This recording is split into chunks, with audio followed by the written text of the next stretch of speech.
hoje a gente vai finalizar, tá certo? Vamos tentar finalizar sobre a industrialização brasileira. A gente falou nas aulas passadas, está dando um mau contato aqui. Pessoal, alguém pode falar aí, dar um oi, só para parar aqui a interferência? Quem abriu o microfone? Oi. Oi? Oh, deu certo. É porque esse computador aqui tem um estoque. Se você não. Ó, já parou aqui o barulho. Agora vai dar certo. Ó, pessoal, nas aulas anteriores, a gente estava falando sobre a origem, né, da industrialização no Brasil, estava falando um pouco lá sobre os barões do café, né, que foi a partir da crise de 29, né, que o Brasil, juntamente com o presidente Getúlio Vargas, quando ele vai começar mesmo a industrialização efetiva no Brasil. Antes já existiam indústrias, mas não como a partir dos anos 30, né, que foi um plano do governo mesmo, né, governo do Getúlio Vargas, deixa eu voltar um pouco aqui, chamado de substituição de importações, né, ó, de 30 a 45. Aí, como eu estava falando para vocês, né, ele começou com as indústrias estatais na produção da infraestrutura, né? Produzia siderurgia, a extração do petróleo, né? Para a Fábrica Nacional de Motores, caminhões. Tudo isso ficou por conta do governo, né? O governo que começou a construir, fazer essas estatais para a infraestrutura no Brasil. E os empresários, né? O setor privado que ele vai. O setor privado ficou responsável por fazer as indústrias de bens de consumo, né? Principalmente em São Paulo, porque era em São Paulo onde estava a riqueza, né? Onde estavam os barões do café. Era o café que era o produto mais comercializado, mais importado do Brasil, né? Até então. Certo, pessoal? É só mostrando um pouco, né? Ó, da usina lá, da Companhia Siderúrgica Nacional, né? Beleza? Só mostrando o que a gente falou nas aulas passadas, né? Do Getúlio Vargas. Aí, após o Getúlio Vargas, veio o presidente Eurico Gaspar Dutra, né? Passou a governar o país depois da primeira saída, né, de Getúlio Vargas.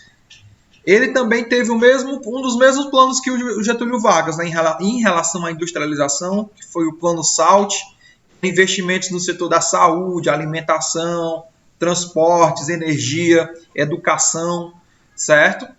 Então, a gente vê que a partir do governo do Getúlio Vargas, quando ele vai impulsionar mais a industrialização, o presidente em seguida ele dá continuidade, né? Principalmente na parte de infraestrutura, transportes, porque para você conseguir espalhar o seu produto, para você conseguir vender o seu produto para outras localidades, você precisa ter rodovia, né? Precisa ter infraestrutura para você conseguir escoar a sua produção. Então, aí durante a Segunda Guerra, né, o país exportou diversos produtos agrícolas, industriais e minerais para países europeus, obtendo enorme salto positivo na balança comercial, né? Então, na Segunda Guerra Mundial, foi preciso uma demanda muito grande, principalmente de aço, né, para fazer as armas, para fazer roupa, né, para os militares. Então, o Brasil já tem uma indústria de base já um pouco avançada, né, já consolidada. O Brasil exportou muito aço, né, principalmente para países da Europa e para os Estados Unidos, né, para a produção de tanques de guerra, de aviões, de armas. Isso favoreceu muito o país, certo? Em 51, Getúlio Vargas retorna, né, ao poder. Não sei se vocês já viram em história, acho que o Thiago já falou para vocês, né? Então vocês vão ver agora, certo? E lembrando que a gente está com foco na industrialização. A história mesmo do primeiro governo de Getúlio, segundo governo, vocês vão ver com o Thiago, certo? Em 51 ele foi eleito novamente, né, pelo povo e voltou com um novo projeto nacionalista, né? Ele queria que as indústrias fossem nacionais, ele queria que as indústrias fossem de controle do governo. E ele passou também a investir em transportes, comunicação, produção de energia, continuando o governo do Gaspar Dutra, né? Aí ele criou a Petrobras em 53, certo? Já vai criar em 53 a Petrobras.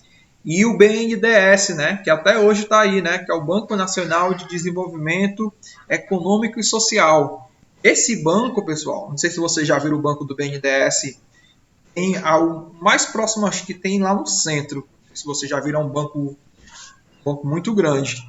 Esse banco, ele serve para emprestar dinheiro. Ele não, por exemplo, se eu ou algum de vocês, o pai de vocês, quiser ir lá no banco, no BNDES, e pedir dinheiro emprestado, vocês não vão conseguir. Por quê? Porque esse banco, ele é voltado a indústrias, certo? Ele é voltado para empresas. Você tem que ter uma empresa, esse banco, ele vai emprestar o dinheiro para você tentar desenvolver, para você melhorar a sua empresa, certo?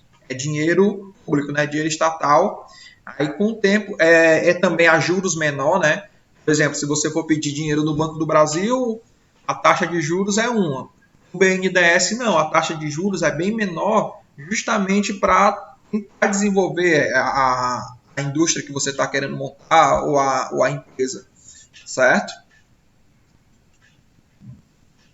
Aqui mostra um pouco das fotos, né, do Getúlio Vargas, lá no estádio do Vasco da Gama, ó, comemoração do Dia do Trabalho, né, de 1951, certo?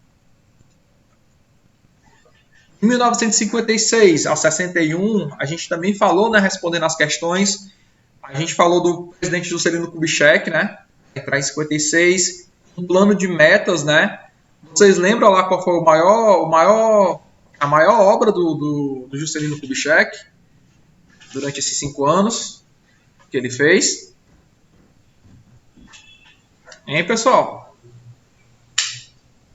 Alguém lembra? Foi o que o Getúlio Kubitschek fez?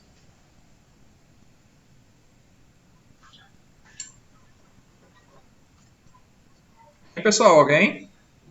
Lohane, Márcio, Ronald. Vamos lá? Vocês estão conseguindo me ouvir, não? Não, ouvindo eu tô. Então vamos lá, pessoal. O que foi que o Juscelino Kubitschek fez? Qual foi a obra principal dele? Alguém? Márcio, Lohane. Nossa, eu ia falar, só que eu esqueci de novo. Ah, o Rony falou hidrelétrica. Peraí, sumiu aqui. Vocês estão colocados no chat aqui? O Ronald colocou. Hidrelétrica ele também fez, mas a principal, certo? Quando falar de Juscelino Kubitschek, pessoal, a principal obra dele foi o quê? Foi a mudança da capital, né? Vocês lembram que foi ele que construiu Brasília? A gente não falou na aula passada? A principal obra de Getúlio Vargas, esse plano de metas, né? Construir 50 anos, de avançar 50 anos em 5, além de ter um investimento na saúde também, na educação, energia, né, com hidrelétricas, ele fez uma nova capital, né? Ele foi para o interior do Brasil e praticamente criou Brasília, né? Ele, em 5 anos, em 1000 dias, né? Ele fundou Brasília, né? E lá ele levou toda a parte ministerial, né? Os ministérios, a Câmara de Deputados, a Casa do Presidente. Por exemplo, aqueles discursos que vocês veem do Bolsonaro lá, ele está em Brasília, né? Ali é a casa oficial do presidente, é onde está a Câmara dos Deputados Federais, é onde está o Senado, é onde estão os ministérios, certo? Ministério da Educação, Ministério da Saúde, da Economia, está tudo em Brasília, certo? Toda essa máquina governamental que a gente vê na televisão, fica tudo localizado em Brasília, certo? Ah, professor, onde é que fica tal ministério? Fica em Brasília, certo? Tem um local lá que é só para os ministérios. Ministérios, aí do lado tem a Câmara dos Deputados Federais, a Câmara dos Deputados, a Câmara dos Senadores, depois fica a Casa do Presidente, né, um pouco mais afastado, mas toda essa máquina do governo fica localizada em Brasília. E foi nessa época que o Juscelino Kubitschek levou para lá, né? Ele fundou a cidade em 1000 dias, né? Certo? Tá aqui, ó. A vista de Brasília de cima, ó. Não parece um avião mesmo, né? Ó. Não sei se vocês estão conseguindo visualizar, ó. É aqui na parte da frente do avião, ó, é onde ficam os ministérios, ó. Certo? O Palácio do Governo, ó. Aqui na frente, ó. E é como se a cidade fosse um avião mesmo, né? Ó. O pessoal fala de asa sul, asa norte. Certo? Aí, ao longo do governo do Juscelino Kubitschek, né, ele também consolidou a tríplice produção industrial, né, nacional, que era fornecida pelas indústrias. Então, ele também consolidou os bens de consumo não duráveis, né, os produtos, como produtos mais perecíveis, né? Alguém lembra de um bem de consumo não durável, pessoal? Alguém?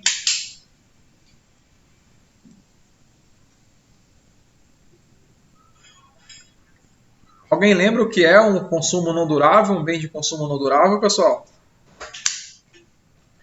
Olá?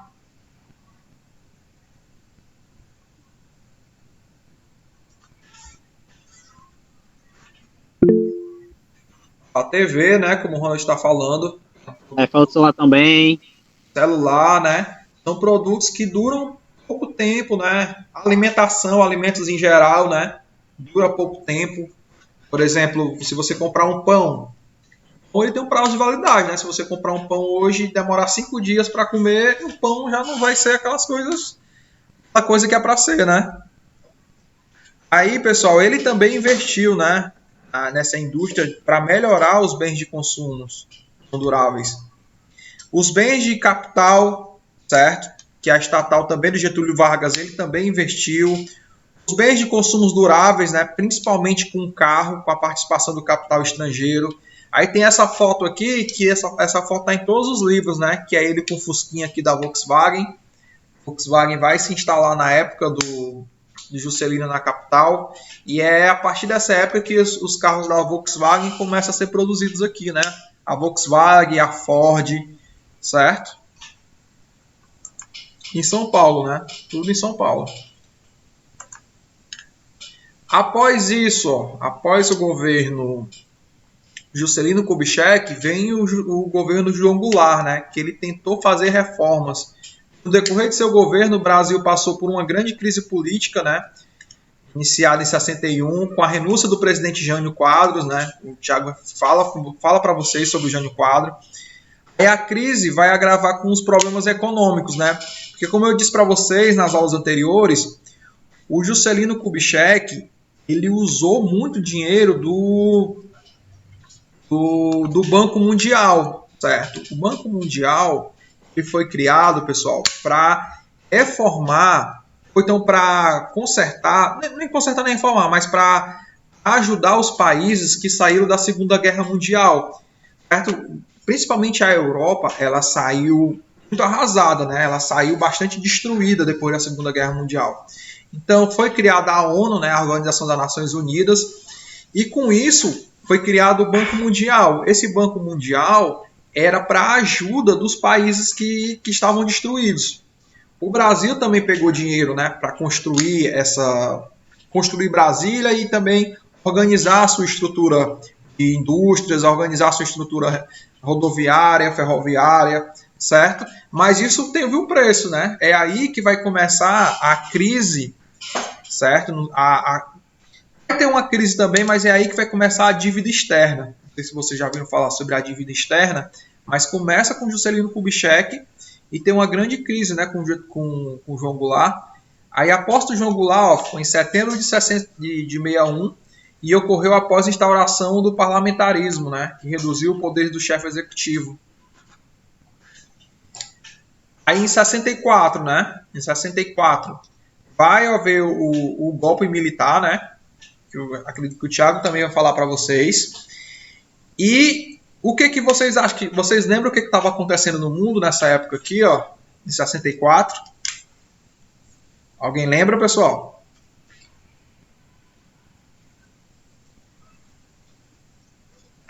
É a crise? crise também, mas estava acontecendo. O que estava acontecendo após a Segunda Guerra Mundial no mundo? Que estava É tendo a Guerra Fria? conflito. Guerra Fria, né?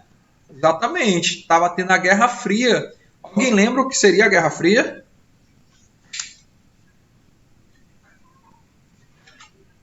Alguém lembra, pessoal? Eu não tô lembrando. Alguém lembra quais são os países que participaram da Guerra Fria? Os principais? Os dois? Estados Unidos Estados Unidos. Qual o outro? e União Soviética, eu acho. União Soviética. Exatamente. É A quando. minha resposta é Como é, Ronald? roubando minha resposta aqui do chat. Eu não tô vendo o chat. Que mentira, eu falei antes de tu colocar no chat. Mentiroso. Pessoal, a Guerra Fria, como vocês colocaram no chat, que eu não tô vendo, eu só consigo ver o slide, certo? A Guerra Fria foi um confronto, né, entre Estados Unidos e União Soviética, mas principalmente foi um confronto entre ideologias, né? Entre o capitalismo, defendido pelos Estados Unidos, e o socialismo, né, defendido pela União Soviética. Alguns países adotaram o sistema socialista, principalmente a União Soviética e os países ali do leste europeu, Cuba, né? E outros países adotaram o sistema capitalista. O golpe de 64, certo? Com o governo militar chegando ao poder, né? O governo militar chegando ao poder, um dos principais medos, né, que o governo tinha, os militares tinham, era de o país ser comunista, né? O país adotar esse sistema mais socialista e virar uma nova Cuba, né? Então o governo militar, com medo disso, instaurou depois, né, o presidente da época, e colocou o seu governo militar, que é chamado de golpe, né? Porque os militares ascenderam ao poder sem a aprovação do povo, né? O povo não participou disso. O Tiago vai explicar melhor para vocês, né, detalhadamente, como foi esse período militar. Mas no período militar, pessoal, na época das indústrias, né, vamos voltar para o foco da aula que é das indústrias, o Brasil ele vai aumentar ainda mais a dívida externa, certo? Porque o governo militar, ele vai investir muito, principalmente em rodovias, principalmente nessa base do país. Para vocês terem uma ideia do tanto de dinheiro que ele gastou, a quantidade de dinheiro na dívida externa, né? Ó, quando começou o período militar, a dívida externa estava em 3,7 bilhões de dólares, né? Quando terminou lá em 84, 85, a dívida externa já estava em 95 bilhões de dólares. Ó. Olha a quantidade de dinheiro que foi pedido emprestado, né? Aí o lema do período militar, né? Na época que teve que muitos artistas, músicos, né, que eram contra o governo, se exilaram em outros países, né? Era o lema, Brasil, ame ou deixo, né? Não sei se vocês já viram essa frase, mas principalmente agora nesse último governo, algumas pessoas colocam no carro adesivo e não sabem o real significado, né? Ou você, não sei para mim, mas para vocês o que significa isso? Brasil, ame ou deixo? O que vocês acham que isso significa?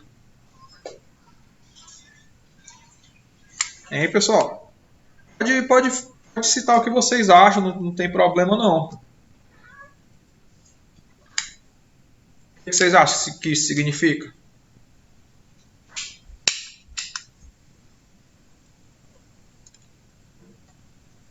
Hein, pessoal? Vamos lá participar? Certo, o Ronald até falou que a Rússia ainda não era Rússia ainda, viu, Ronald? Era a União Soviética. Só passa a ser Rússia mesmo quando tem a queda do Muro de Berlim, né? E a União Soviética era desmembrada em outros países. Aí a Rússia Já existia, né, o Império Russo antes da União Soviética, mas volta a ser Rússia só em 89 e 90. Mas vamos lá, pessoal. O que significa o que você já significa esse Brasil, ame ou deixo? Hein?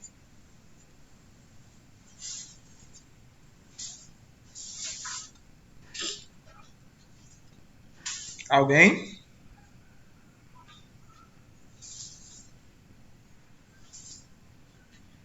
Alguém pode ler essa frase que está aí embaixo aqui, ó? Eu leio, Roberto. Pode ler, Lohane. Pronto. Essa frase, já pelo nacionalista, foi utilizada pelos militares para intimidar os opositores do regime. Note que ela permite a seguinte interpretação: ame o país do jeito que ele está, sem críticas ou questionamentos, ou deixe-o. Condenar ao exílio quem criticava o regime era comum para os governantes desse período ditatorial. Pronto, é basicamente isso. Esse ame ou deixo é você concordar com tudo que o governo está pondo para você. É tudo que o governo está dizendo para você. Se você questionar a postura do governo, você não é um amante do Brasil. Você não é uma pessoa que está a favor do Brasil. Você tem que sair do país. Não sei se vocês já viram. Isso parece semelhante para vocês, similar com o período que a gente está vivendo hoje, com algumas pessoas que têm esse pensamento, que tem que concordar com tudo que o governo está dizendo, porque senão você odeia o seu país. Vocês nunca viram isso nas notícias, no jornal, no YouTube? Muitos, principalmente youtubers, né? Alguns youtubers que concordam com tudo que o governo está fazendo, né? E se você se você discordar, você é um comunista, você é alguém que é contra o país, o avanço, a melhoria do país. Essa frase veio do período militar, né? Ditadura militar. Aí durante a década de 70, né? Aumento das desigualdades sociais, falta de solução para o êxodo rural, né? Êxodo rural, vocês lembram, né, que são as pessoas que saem do interior do país, principalmente da região Nordeste, e vão para as capitais para tentar melhorias de vida, né? Só que as capitais não estão preparadas para receber essa grande quantidade de pessoas, e essas pessoas acabam indo para a margem da cidade, né, formando favelas.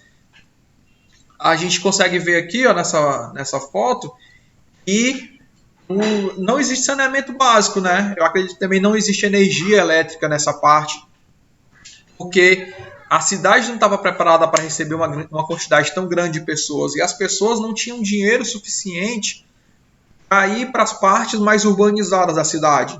Então elas tinham que ficar na margem, né, da cidade, certo? Na margem da cidade, e você estando na margem, você não tem o saneamento básico devido, né? Nem a energia elétrica, nem esgoto, nem encanamento, certo? Mostra que durante o período militar foi conhecido como milagre econômico, né? Que o país ele cresceu muito no PIB, né? Alguém lembra o que é o PIB, pessoal? Quê? O que significa PIB? PIB? Produto Interno Bruto. Produto Interno Bruto, né? E seria o que o Produto Interno Bruto? Alguém lembra? São os bens de regiões, de determinadas regiões.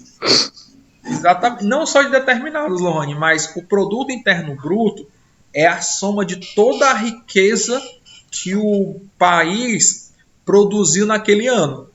Então, o Produto Interno Bruto é as exportações que o país fez, é as importações, é compra, venda, tudo que o Brasil fez durante o ano economicamente, a gente pode chamar de Produto Interno Bruto, certo?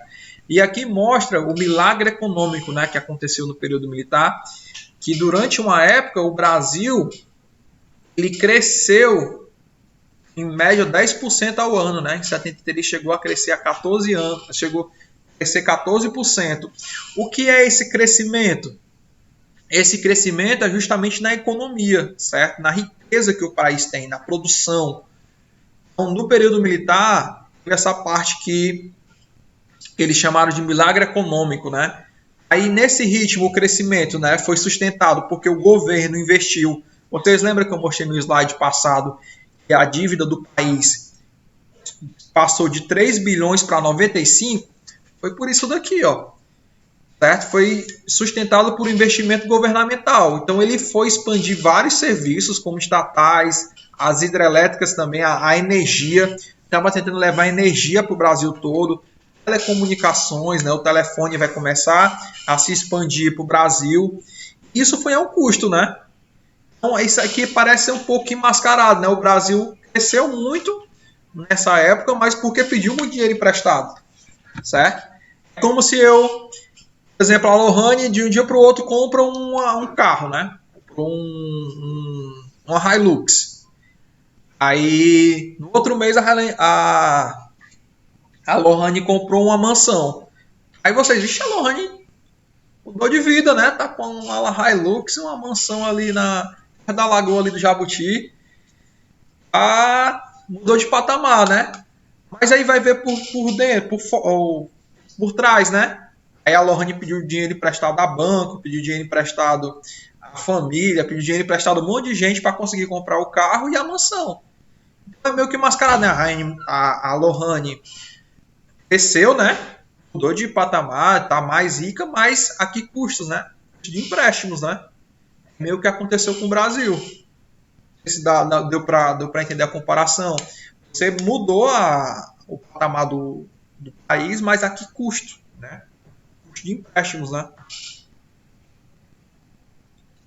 Certo? Aí mostra um pouco sobre o período militar, né? Aí vai ter uma nova crise mundial, né? Em 79, que é chamada de crise do petróleo. Vocês lembram da crise que eu falei de 29, né? Que foi uma das primeiras da crise do capitalismo. Em 79, certo? 50 anos depois, vai ter uma outra crise mundial, chamada de crise do petróleo.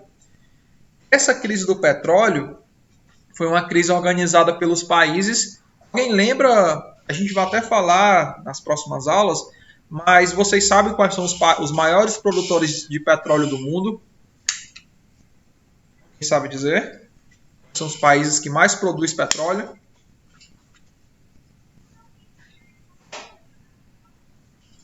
Quem sabe, pessoal? Roberto, tem que olhar o chat aí que eu tô respondendo tudo aqui. Pai, no chat tá tendo não sei o que aí. Tô vendo aqui. Ó, Arábia Saudita, né? Exatamente, é um dos países. Venezuela também é um dos países que também produzem muito petróleo, principalmente os países do Oriente Médio, certo? Aqueles países Dubai, Arábia Saudita, certo? Kuwait, aqueles países no Oriente Médio, eles têm uma reserva de petróleo muito grande, certo? Isso é geológico, né? Da geologia mesmo daquele local.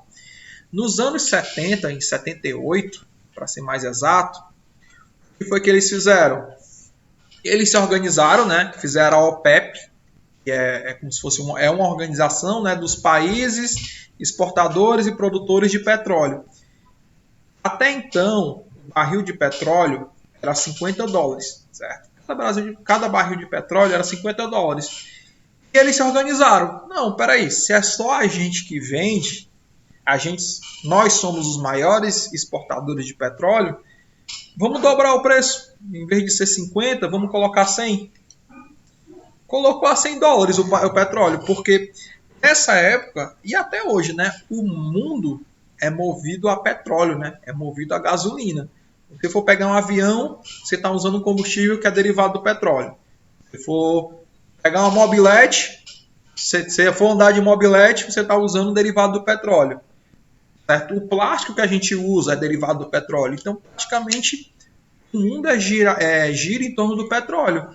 Imagina aí, de uma hora para outra, você dobrar o valor. Porque, como vocês sabem, o petróleo, o combustível, né, quando aumenta o preço, aumenta o valor de tudo. Aumenta o valor da alimentação, aumenta o valor dos carros, aumenta o valor dos serviços. Por que vocês acham, pessoal, que quando aumenta o valor da gasolina, o preço da carne sobe? Por que vocês acham que isso acontece?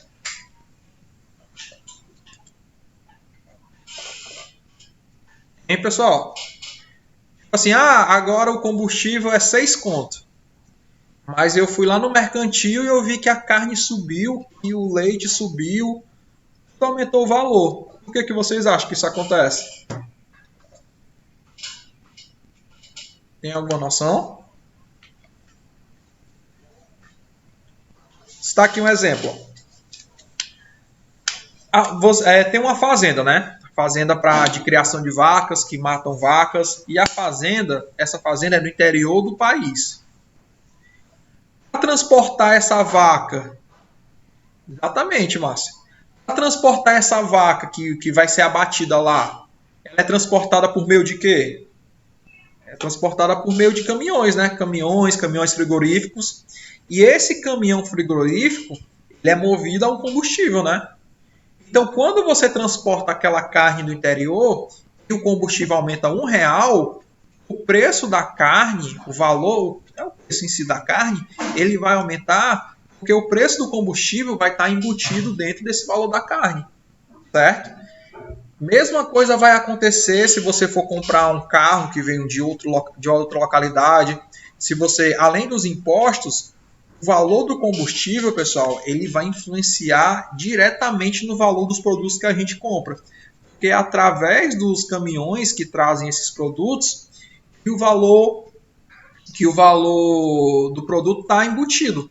Certo? Se você gastou mais com gasolina para transportar, esse valor que você gastou mais, o vendedor, o produtor vai colocar no produto e, por consequência, vai ficar mais caro para a gente.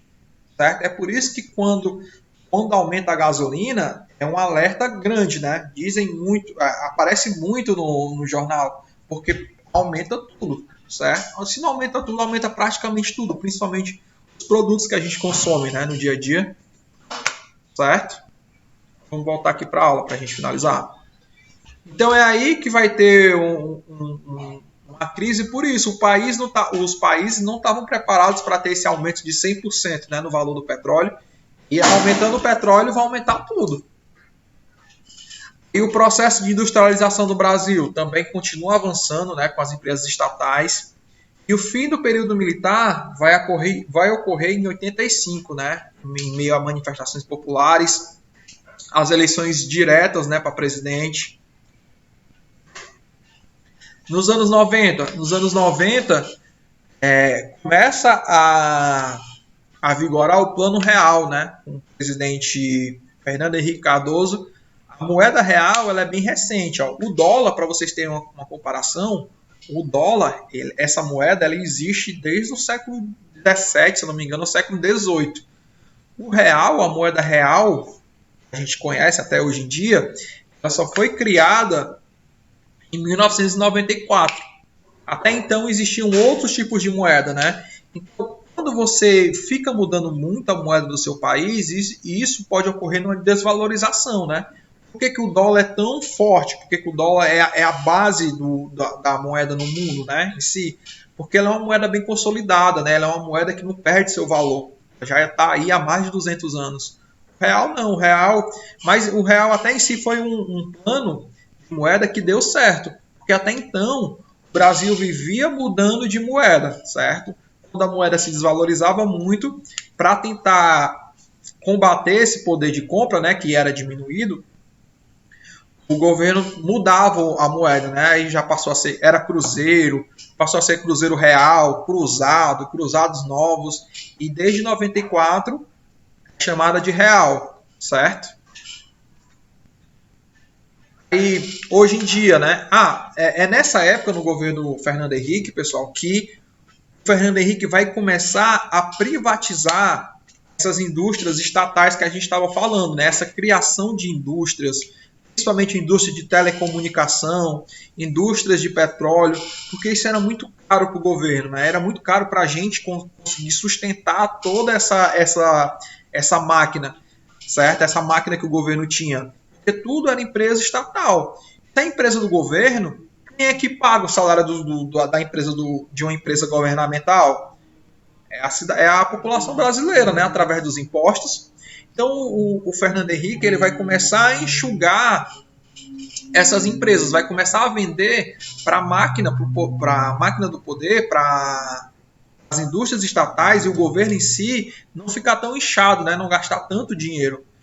Então é aí que eles vão vender a Vale do Rio Doce, que passa a ser só Vale, né? A gente conhece a Vale do Rio, a Vale, né, daquele acidente que teve lá em Brumadinho. Ali era uma das indústrias da Vale, né? Exploração de minério. A Petrobras, ela passa a ser uma parte privatizada. A indústria de telecomunicações, ela também começa a ser privatizada, certo? Principalmente no final, lá nos anos 99 e 2000, aqui no Ceará, né, existia a Teleceará, não é da época de vocês, mas acho que vai até 2000, 2001, que era uma empresa do governo. Ela é vendida. Ei, Roberto, Oi. lá na Caracanga, né? Lá perto do colégio, tinha uma Ceará, né? Aqueles pontos. Isso são vestígios. A Teleceará era uma empresa de telefone que era do Ceará, né? Era como se tinha a indústria brasileira, né? De telecomunicações. Em cada estado tinha a Teleceará, tinha a de São Paulo, tinha a sua própria, certo? E isso era muito caro, porque era tudo emprego público. E emprego público, quem paga é a população.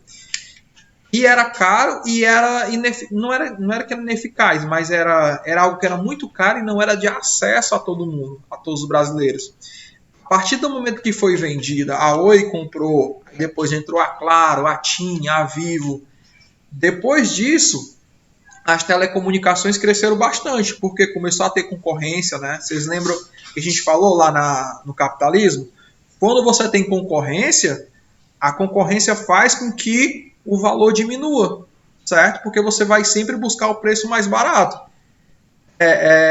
Eu até presenciei isso quando a internet estava começando aqui lá, começando assim, né? Como estava começando a se popularizar, 2005, 2006, a internet da Oi de 128, não era nem megas, era 128 kbps, não chegava nem 1 mega, era R$ 200, certo? Quando a TIM e a Claro chegou no Ceará, elas colocaram um preço de 1 mega por R$ 100. O que foi que a Oi fez?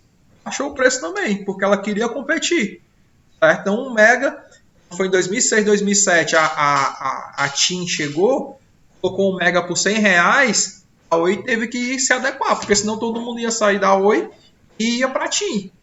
Aí, por isso que é bom a competitividade entre empresas, a concorrência. Isso vai favorecer sempre o consumidor final, certo? Porque eles vão brigar pelo consumidor e sempre vão colocar planos que é mais em conta, certo? Não sei se vocês perceberam que agora, principalmente a Vivo e a TIM, não sei quem usa a internet há muito tempo, mas vocês perceberam que agora estão colocando internet de 100 megas, 150 megas, 200 megas por um preço de 80, 90 reais. Há 5 anos atrás, isso não existia, né? Uma internet de 100 megas era 400, 500 reais. Por quê? Tá agora com a nova competitividade, né? Que é essa internet de bairro, né? Essas telenets da vida. Ruim, bom ou ruim, eu considero que não é tão boa, mas mesmo assim força as empresas a melhorarem o preço do serviço e melhorar também a qualidade de serviço, né? Eu tenho um Velox há mais ou menos uns 10 anos, 10, 11 anos, para presenciar que o valor foi sempre diminuindo. Por quê? Porque começou a competitividade, certo? Aí, só para finalizar a aula, pessoal. Quanto era o meu pai pagava antes, quando meu pai colocou a primeira internet aqui em casa? Tá bem caro, né? Eu acho que era, se eu não me engano, era mais ou menos R$ 100 ou R$ 90. Eu não lembro mais. Não, eu acho que era isso aí. E tipo, lembro que em 2010 foi quando eu eu consegui colocar a internet na minha casa, aí eu tinha internet de 5 megas, R$ 100. Hoje, a internet que eu tenho lá em casa é 100 megas, R$ 100. Aumentou 20 vezes, né, a Ei, velocidade do mesmo Roberto. valor. Oi. Roberto, tu lembra do modemzinho que colocava no computador? Nossa, esse aí eu tinha aqui em casa. Eu tinha um da Claro, ó. Tinha aqueles modem. Era Tu diz aqueles modem que era um aparelhinho, né? Que você encaixava. Sim, exatamente. É porque pendrive. eu não tô na minha casa, mas eu tenho esse modem ainda. Eu deixei guardado. É um modemzinho que você colocava no notebook, você podia colocar no computador e fazia a ligação, né? Ó, É que eu não o meu tenho. pai fazia assim, ó. O meu pai, ele tinha um cabo USB grande, era Uhum. uns 15, 10 metros, não lembro mais quanto era. Aí ele conectava no computador, depois conectava o molezinho no USB e botava não sei que canto da casa, botava até lá em cima o telhado ali para Sim. pegar internet, para pegar sinal. Porque o Wi-Fi não era nem. Eu acho que o Wi-Fi só vai começar mesmo lá em 2015, 2016. O Wi-Fi que eu diga, Wi-Fi para todo mundo, né? Já existia o Wi-Fi antes. O Wi-Fi é uma tecnologia antiga, mas popularizar mesmo. Ou você tinha aquela internet a rádio, né? Não sei quem eu também já tive antes da Já a tinha rádio. internet de rádio aqui. Aí a rádio, ela já dá Wi-Fi para você, né? Você já consegue pegar no Wi-Fi do rádio. Mas, para vocês verem, pessoal, com a privatização, o produto começou a melhorar, porque não era só uma empresa. Um dos casos é a telecomunicação. Uma outra empresa que querem muito privatizar é os Correios. Porque os Correios, hoje em dia, já tem mais concorrência, mas os Correios, a população, a grande maioria da população diz que é um serviço que é ruim, porque é somente eles que fazem, né? Ah, se sou só eu que faço, eu vou fazer do jeito que eu quero. Se você não quiser usar, se ele quiser mandar um produto, vender o produto para outra pessoa, você não vende. Aí você tem que usar aquilo que é ruim, porque se você não usar, você não tem. Aí dizem que os Correios é a maior empresa estatal, né? A maior empresa que eu digo em número de funcionários, certo? Não em lucro, mas em número de funcionários, os Correios é a maior empresa estatal do Brasil. Os Correios é a única empresa que consegue chegar em todos os municípios do Brasil. Certo? Em todos os mais de 5 mil municípios que existem no Brasil, tem um local dos Correios. Aí essa é uma... Pois é, se não faz, não entrega, né, Lohane? Aí os Correios... Aqui na Itatinga, né, Roberto? Você tem que ir, só funciona 2 dias na semana e sai 3 horas. Tipo, de meio-dia até as 15 horas da tarde. Porque eles não fazem entrega na Itatinga toda. Esse é um questionamento. Será que se a gente vender para iniciativa privada, o serviço vai melhorar? E tem um outro questionamento. A gente viu que na telecomunicação funcionou, melhorou. Tá ruim. Hoje em dia... Vai não, Roberto. É igual a questão da Coelce para Enel. Pois é. Esse é o ponto. Será que dá certo para todos? E também será... É ruim os Correios, Lone, Taitinga, é ruim, né? Mas tem. Será que quando privatizar os Correios, vai existir uma lojinha dos Correios, vai existir uma estação dos Correios em todos os municípios do Brasil? Porque quando você privatiza, né, quando você deixa algo privado, qual é qual é o objetivo principal do capitalismo? É o quê, pessoal? Vocês lembram? Ganhar dinheiro? Ganhar dinheiro, né? Lucrar. Então, se aquela lojinha que tem dos Correios na Itaitinga não der dinheiro, iniciativa privada, o que eles vão fazer? Vão fechar. Ah, mas a população vai ficar sem acesso. Beleza, mas não está dando lucro. O importante é dar lucro pro dono, certo? Não dando lucro, fecha e vamos colocar empresas estatais, não, vamos colocar filiais em locais que funcione, que dê lucro. certo? Os Correios não. Os Correios é uma empresa que está dando prejuízo ao Brasil porque ela está fornecendo serviço para todos os municípios do país. Se eu não me engano, se não chega a ser todos, pelo menos acima de 95% dos municípios do Brasil têm acesso aos Correios, certo? Aí fica o questionamento, né? De pessoas que querem privatizar e pessoas que não querem privatizar, porque ruim ou bom está tendo acesso. Será que privatizando vai ter acesso uma pessoa lá do interior? Será que vai conseguir mandar ou receber alguma coisa, né, da internet pelos Correios? Aí fica essa questão, né? Certo? Aí aqui mostra o que a gente estava falando nas últimas aulas, né? E mesmo assim, mesmo a gente viu que a industrialização começa em São Paulo e depois se espalha pelo Brasil, né? As indústrias começam a se espalhar, principalmente pelas iniciativas dos governos, né? As indústrias começam a ter incentivos. A gente falou no segundo ano, né, lá sobre a guerra fiscal, de um estado querer uma indústria, dando facilidade para aquela indústria se instalar. É um dos casos a gente falou sobre Manaus, né? Que lá na Zona Franca de Manaus. Por que uma indústria vai lá para o meio da Amazônia se instalar? Porque o Amazonas, o governo do Amazonas, favorece, dá incentivos fiscais. Por exemplo, lá na Zona Franca de Manaus, você não paga nem ICMS, que é caro que eles pagam, nem IPI. Por que a fábrica da Sony, eu acho que já saiu de lá, ela fechou no Brasil, por que a fábrica da Sony foi para Manaus e não foi para São Paulo? Porque lá em Manaus, a montadora da Sony tem que comprar peças de fora. E existe um imposto que o Brasil cobra para peças de outros países que você compra, que é o IPI, é o Imposto sobre Produtos Importados. Certo? Eu não sei se vocês... Tem até um determinado valor. Se você compra algum produto no AliExpress de um tamanho muito grande ou um valor muito grande, quando chega aqui no Brasil você tem que pagar um imposto, que é esse IPI.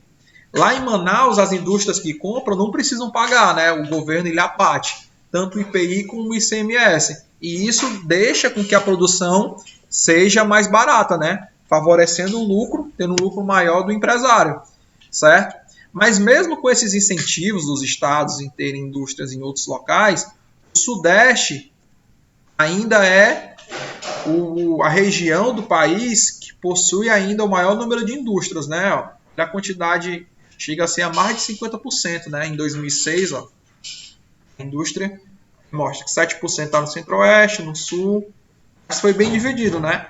No começo do século era quase que 100% das indústrias era no Sudeste. Em 2006, só metade, né? Só não, né? Que metade é muito ainda. E aqui mostra aquele mapa que eu falei para vocês, ó. Das indústrias se espalhando, ó. Pelo país, ó. Aqui mostra de Manaus, né? Ó, você vê no Amazonas todo, né? Na floresta, no meio da floresta amazônica, praticamente. Vai ter lá um polo. Na Zona Franca de Manaus, ó. No Ceará também, né? A gente vê aqui, ó. Alguém sabe dizer qual é o local aqui do Ceará que tem a maior quantidade de indústrias, pessoal? Essa cidade foi feita a partir das indústrias. Não foi nem feita, mas ela foi desmembrada, né? Ela fazia parte de Maranguape e ela foi desmembrada para ser a cidade industrial do Ceará. Tem até o Maracanaú, né? Tem Conjunto Industrial 1, né? Até o nome está dizendo, né? Conjunto Industrial 1, Conjunto Industrial 2, né? Que eram os bairros dos funcionários, né? Era a industrialização saindo de Fortaleza para ir para a região metropolitana. Porque a industrialização em Fortaleza, a gente pode até falar em outras aulas, mas ela se inicia lá na Francisco Sá. E com o tempo, com o avanço, com o crescimento da cidade, aquelas indústrias causam poluição, né? Tem a queima do carvão, e isso piora a qualidade de vida. Eu não sei se vocês já passaram ali em Maracanaú, a região chamada lá Sisal, que é onde tem os rejeitos lá de algumas indústrias, principalmente de couro. Se você passar e ver o cheiro que tem naquele bairro, eu não sei como é que a galera consegue morar ali. Eu acho que acostuma com o odor que tem lá. Mas saiu de Fortaleza algumas indústrias por isso, porque uma grande quantidade de chaminés, de fumaça, piora a qualidade de vida das pessoas, né? Os problemas respiratórios vão aumentar. Então, nos anos 80, nos anos 70 e anos 80, foi criada, né, essa zona industrial de Maracanaú. Coca-Cola está lá, um exemplo.